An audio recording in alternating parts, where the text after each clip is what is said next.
Summer Hill House adalah proyek residensial ketiga Eastern Urban Capital setelah Foresta Village di Palembang dan Cornerstone House di Pondok Cabe.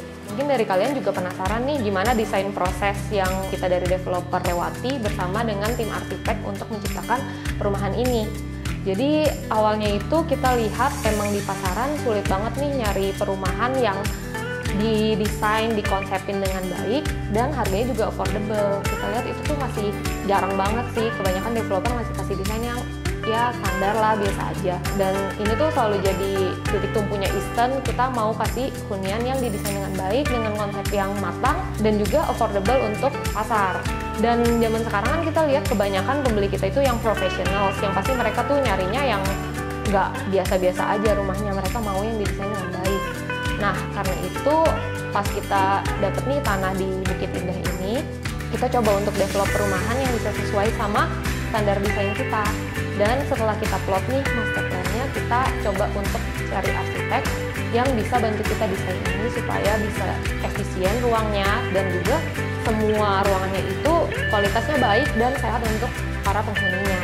Dan kenapa kita akhirnya milih Kara untuk mendesain ini? Karena kita lihat Kara tuh sejalan ya visinya sama Eastern, mereka tuh masih muda, mereka juga cukup idealis dalam mendesain, dan mereka juga bisa ngikutin sama pola kerja kita.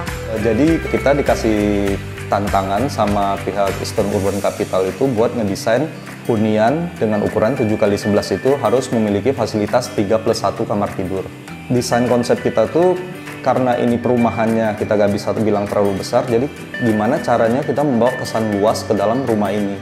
Jadi di lantai satunya itu kita bikin konsepnya itu seperti open space, jadi tidak ada sekatan ruang antara living, dining, sama pantry. Jadi di lantai 2 ada 3 kamar dan juga 2 kamar mandi. Kemudian di lantai 1 ada living area yang mencakup dapur, ruang makan, ruang tamu, dan juga kamar mandi tamu. Living area ini juga dilengkapi dengan view ke taman belakang. Kemudian ada juga service area yang mencakup gudang, kamar tidur untuk asisten rumah tangga, dan juga laundry area. Kemudian di depan rumah ada taman dan teras. Nah, teras ini bisa banget dimanfaatin sama penghuni untuk santai-santai di pagi hari. Ada juga lounge di lantai 2 di dekat tangga yang bisa dipakai untuk santai-santai sebelum tidur. Setelah itu, dengan keterbatasan lahan yang ada ini, kita sebagai tim arsitek ini kita nggak bisa berpikir hanya secara horizontal. Kita melihat apakah ada kemungkinan luasan atau tanah atau ruang yang bisa kita manfaatin. Jadi kita bikinlah ada semacam semi basement di sana. Nah, itu nanti bakal menunjang untuk ruang-ruang yang lain. Terus kita kan suka banget ya sama desain semi basement yang sebelumnya kita belum pernah pakai di project-project kita. Cuman kita lihat semi basementnya tuh karena ada desain semi basement itu jadinya ceilingnya cukup tinggi kan. Jadi kita ada ide lagi nih, kita bilang ke Kara, gimana kalau kita bikin mezanin di atas semi basementnya itu. Jadi di atas area service ada ruang tambahan.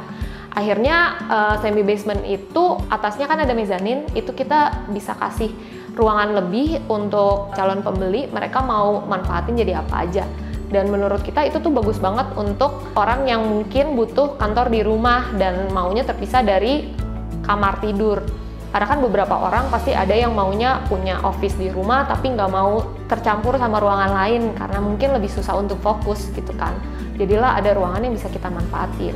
Konsep dasar perumahan ini tuh sebenarnya juga kita sangat mementingin pencahayaan alami, sirkulasi udara, sehingga semua ruangan bahkan sampai ke powder room, kamar tidur pembantu, dan toilet asisten rumah tangga terdapat pencahayaan dan pengudaran alami. Nah, sekarang kita naik ke lantai 2. Ketika kita naik ke lantai 2 itu, kita bakal disambut dengan adanya sebuah mini lounge. Jadi area foyer ini dengan mini lounge ini bakal mendapatkan cahaya yang sangat-sangat maksimal, sehingga foyer ini tuh nggak akan gelap di siang hari. Nah, setelah itu gimana caranya kita memberikan kesan luas atau open space yang kita bilang itu di lantai 2. Karena lantai 2 ini programnya itu sudah sangat spesifik, contohnya seperti kamar tidur master, kamar tidur anak, toilet anak, dan toilet master. Kita mengakalin kesan open space atau luasnya itu dengan cara kita memainkan ketinggian ceiling. Jadi ceiling yang biasanya di perumahan itu 3 meter, di situ bisa 3,5 sampai 4,5 meter. Untuk ruang-ruang yang lain itu, kita menunjangnya dengan adanya light well atau void di lantai 2. Nah, memang ada pengurangan luasan di perumahan ini di lantai 2 ini, tetapi kualitas penghuni di sini tuh akan meningkat sangat drastis. Kita sedikit membahas ke kamar mandi anak. Biasanya kalau di perumahan yang lain itu biasanya kamar mandi anak itu yang paling dianaktirikan istilahnya. Tapi di sini itu gimana caranya dengan light well itu kita bisa memberikan pengalaman ruang yang cukup unik di kamar mandi anak ini. Dengan adanya jendela yang sangat besar, jadi sangat lega, sangat terang. Di samping itu untuk kamar mandi anak juga kita ngedesainnya ada connecting door sehingga aksesnya anak itu untuk ke kamar mandi itu nggak perlu keluar ruangan lagi. Setelah kita selesai desain, kita presentasiin ke pihak Eastern Urban Capital. Lalu setelah itu ternyata kita bisa dapat feedback yang menurut kita itu juga sangat spesial ternyata bisa diterapkan di rumah ini.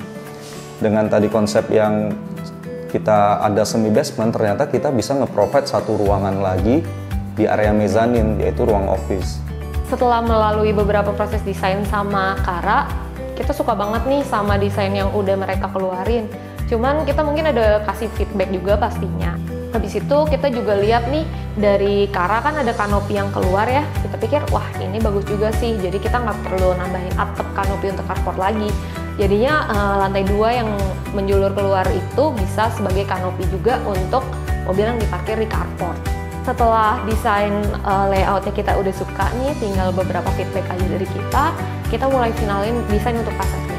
Karena untuk sebelum-sebelumnya mayoritas fasad project kita kan masih simpel aja, walaupun gak jelek juga sih, bagus juga. Sekarang kita coba untuk mainin material sesuai sama keinginan dari pihak arsitek juga. Lalu untuk desain fasadnya itu, untuk meshing lantai 2, kita bikinnya cukup maju ke depan. Itu selain fungsinya bisa sebagai shading untuk bukaan di lantai 1, juga bisa untuk mempertegas meshing bangunan di lantai 2-nya. Untuk material juga untuk meshing kita bagi sebenarnya jadi 3 meshing utama dengan material yang sebenarnya cukup tegas semuanya. Pertama yang bisa kita lihat itu adalah meshing lantai 1 dengan openingan yang cukup besar di area living room.